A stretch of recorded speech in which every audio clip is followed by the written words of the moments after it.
तुम्हाला मकर संक्रांतीविषयी सर्व माहिती मिळणार आहे.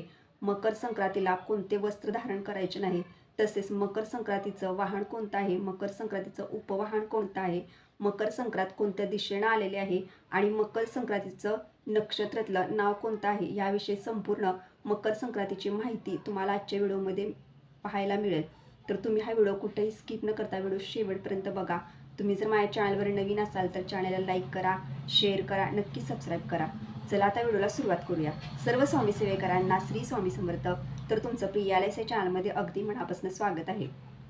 दरवर्षीप्रमाणे नवीन वर्ष सुरू होतं आणि नवीन वर्ष हे यंदा 2026 पासून नवीन वर्षाला सुरुवात होत आहे. आता नवीन वर्षामध्ये जो पहिला सण येतो तो मकर संक्रांत असतो आणि मकर संक्रांतीला खूप असे विशेष महत्त्व आहे.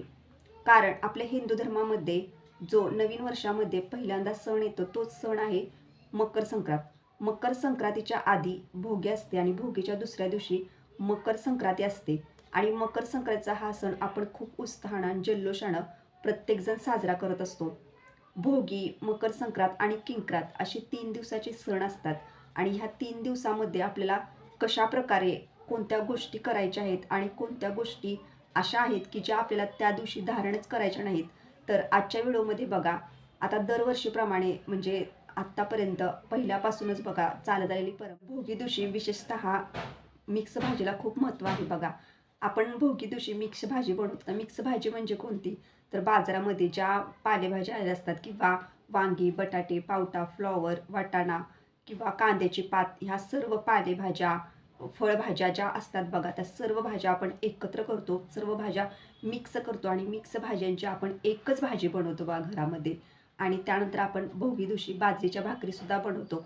बाजरीच्या भाकरीला आपण तीळ लावून बनवत असतो आणि हे पदार्थ आपण भोगी दिवशी बनवतो आणि नैवेद्यसुद्धा दाखवत असतो. तर तुम्हाला एक सांगते की बघा, भोगी दिवशी जेव्हा आपण ह्या मिक्स भाजी बनवतो त्या भाजीला जशी चव असते तशीच चव तुम्ही इतर वेळेला भाजी बनवून बघा, तशी चव येत नाही. कारण ह्या दिवशी ह्या भाजीला विशेष अशी चवसुद्धा असते बघा. कारण बाजरीची भाकरी आणि सर्व मिक्स भाजी जी असते त्याला विशेष अशी चव आलेली असते भोगी दिवशी. तर आपण भोगीचा सण असा साजरा करतो. आता मकर संक्रांती दिवशी बघा, मकर संक्रांती दिवशी हा सूर्य हा ना मकर राशीमध्ये प्रवेश करत असतो. यासाठी ह्या दिवशी सूर्याला अर्घ्य देणं खूप महत्त्वाचं मानलं गेलं आहे. मकर संक्रांती दिवशी आपण सकाळी लवकर उठायचं, आंघोळ वगैरे करायची आणि ह्या दिवशी आपल्याला सूर्याला अर्घ्य न चुकता द्यायचं आहे. कारण मकर संक्रांती दिवशी सूर्य हा मकर राशीमध्ये प्रवेश करत असतो. यासाठी नक्कीच तुम्हाला त्या दिवशी सूर्यदेवांची सुद्धा पूजा नक्कीच करायची आहे. तसेच ह्या दिवशी बघा, पवित्र अशा नदीमध्ये स्नान करणं सुद्धा खूप पवित्र मानलं गेलं आहे. आणि मकर संक्रांती दिवशी जर विशेषतः महत्त्व जर असेल तर दरवर्षीप्रमाणे मकर संक्रांतीला ज्याप्रमाणे आपण मकर संक्रांतीला दान धर्म करणं हे खूप महत्त्वाचं आहे बघा. नवीन वर्षात सण आहे आणि मकर संक्रांती दिवशी आपल्याला जे तुम्हाला यथाशक्ती दान करता येईल तेवढं तुम्ही दान धर्म करा. कारण मकर संक्रांत हा गरजूंना दान करण्याचाच दिवस मानला गेला आहे. आता तुम्हाला एक गोष्ट सांगते की मकर संक्रांती दिवशी मकर संक्रांतीचं महत्त्व काय आहे किंवा मकर संक्रांत कोणत्या वाहनावरून आलेले आहे, मकर संक्रांतीचं कोणतं स्वरूप आहे आणि मकर संक्रांत दरवर्षाप्रमाणे ह्या वर्षी कोणतं वस्त्र नेसून आलेले आहे. दरवर्षी मकर संक्रांती देवी हे वाहनावरून येत असते. त्याचप्रमाणे 2026 मध्ये मकर संक्रांत देवीचं वाहन कोणतं आहे, उपवाहन कोणतं आहे आणि तिनं कोणतं स्वरूप धारण केलेलं आहे याविषयी तुम्हाला सांगते. 2026 मध्ये मकर संक्रांती देवी हिचं वाहन वाघ आहे आणि उपवाहन ही घोडा आहे बघा. तिनं कपाळाला केशरी टिळा लावलेला आहे, तिनं पिवळं वस्त्र धारण केलेलं आहे. त्याचप्रमाणे तिच्या एका हातामध्ये गदा आहे आणि वासाकरता तिनं जाईचं फूल घेतलेलं आहे. ती बसलेली आहे आणि वयाने ती कुमारिका आहे बघा. त्याचप्रमाणे ती पायन भक्षण करत आहे. अशा पद्धतीनं मकर संक्रांत देवीचं स्वरूप आहे. तर तुम्हाला एक सांगते, मकर संक्रांत देवीनं दरवर्षीप्रमाणे जे वस्त्र धारण केलेलं असतं ते वस्त्र 2026 मध्ये मकर संक्रांत देवीनं पिवळं वस्त्र धारण केलं आहे आणि ती पिवळं वस्त्र धारण करून आलेली आहे. त्याचप्रमाणे आपण मकर संक्रांत दिवशी पिवळं वस्त्र कोणीही धारण करायचं नाही. कारण परंपरेनुसार आणि दरवर्षीप्रमाणे जेव्हा मकर संक्रांत देवीनं जे वस्त्र धारण करून देवी येत असते ते वस्त्र आपण सुवासिनी महिलांनी किंवा लहान मुलांनी कोणत्याच व्यक्तीनं मकर संक्रांत दिवशी आपल्या अंगावरती धारण करायचं नाही.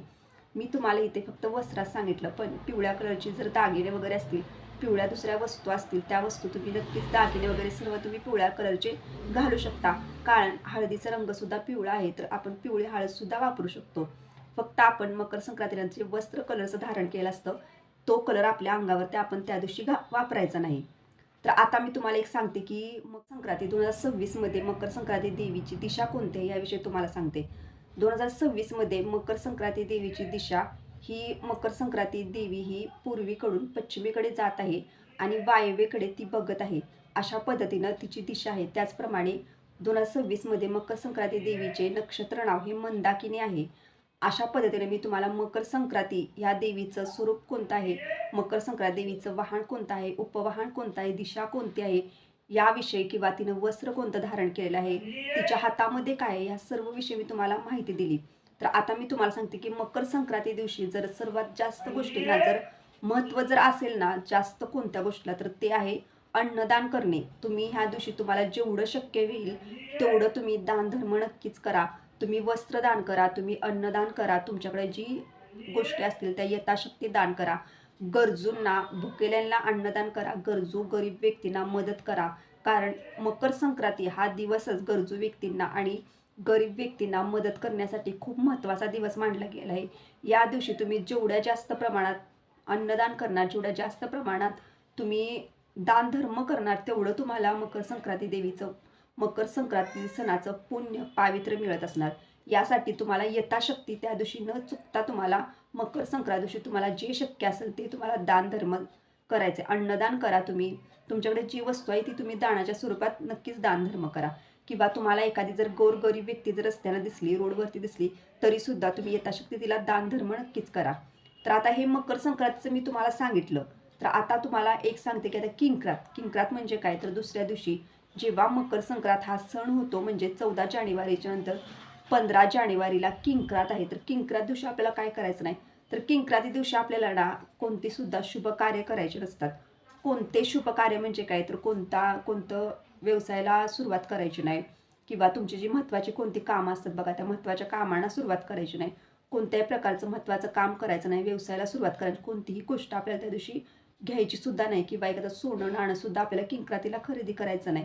एवढंच किंक्रातीबद्दल मी तुम्हाला सांगू शकते. कारण किंक्रात हा सण आणि संक्रांत आणि भोगी हे 3 जे सण आहेत ना ते खूप महत्त्वाचे आहेत. फक्त किंक्रातीला आपल्याला महत्त्वाच्या गोष्टी घ्यायच्या नसतात आणि महत्त्वाचे कार्य कुठले करायचे नाही. तर आजच्या व्हिडिओमध्ये मी किंक्राती दिवशी जेवढं तुम्हाला तुमच्या घरामध्ये शांत राहता येईल तेवढं राहावा. घरामध्ये वादविवाद, भांडणे, तंटात कोणत्याही प्रकारे करू नका. कारण किंक्राती हा दिवस असा असतो की ह्या दिवशी जेवढं आपल्याला शांत राहता येईल तेवढं नक्कीच राहावा. कारण किंक्रात ह्या दिवशी कोणत्याही प्रकारचं शुभ कार्य करत नाही. तर भोगी, मकर संक्रांत आणि किंक्रात ह्या 3 दिवसाचा उत्सव खूप मोठ्या प्रमाणात साजरा करा. आणि त्याचप्रमाणे ह्या दिवशी दिवस हा तिळातिळाने वाढत जातो. यासाठी आपण ह्या दिवशी मकर संक्रांती दिवशी काळ्या कलरचं वस्त्रसुद्धा नक्कीच परिधान करा. काळा कलर हा आपल्या अंगामध्ये उष्णता निर्माण करत असतो आणि म्हणून आपण म्हणजे मकर संक्रांतीला काळं वस्त्रसुद्धा धारण करतो. त्याचप्रमाणे मकर संक्रांत, भोगी किंवा मकर संक्रांत आणि किंक्रात हे जे दिवस आहेत ते खूप महत्त्वाचे दिवस आणि ह्या दिवशी तुम्हाला जेवढं जास्त प्रमाणात दानधर्म करता येईल तेवढा करा. गरजू व्यक्तींना मदत करा आणि मकर संक्रांती देवीचं आगमनसुद्धा आनंदाने उत्साहाने करा. ह्या दिवसापासूनच बघा सुवासिनी महिला हे हळदी कुंकवाचा कार्यक्रमसुद्धा ठेवतात आणि तो रथसप्तमीपर्यंत हळदी कुंकवाचा कार्यक्रम चालू असतो. तसंच मकर संक्रांतीला वाण वौसासुद्धा खूप महत्त्वाचा मानला गेला आहे. प्रत्येकाच्या परंपरेनुसार कोणी वाण देतं, कोणी वौसासुद्धा घेत असतं बघा. आणि प्रत्येकजण मकर संक्रांती दिवशी हळदी कुंकवाचा खूप मोठ्या प्रमाणात समारंभ करतात. म्हणजे हळदी कुंकूसुद्धा आपल्या घरी साजरं करतात. नवीन वर्ष आहे आणि त्यासाठी नवीन वर्षातला पहिला सण असतो म्हणून. तर अशा पद्धतीने मी तुम्हाला आजच्या व्हिडिओमध्ये भोगी, मकर संक्रांतीविषयी महत्त्वाचं आणि किंक्रातीला काय करू नये ह्या सर्व विषयी तुम्हाला थोडक्यातच माहिती दिलेलं आहे. तर तुम्हाला जर हा व्हिडिओ आवडला असेल तर लाईक करा, शेअर करा आणि नक्की सबस्क्राईब करा. भेटूया आता नेक्स्ट व्हिडिओमध्ये. तोपर्यंत सर्व स्वामी सेवेकरांना श्री स्वामी समर्थ.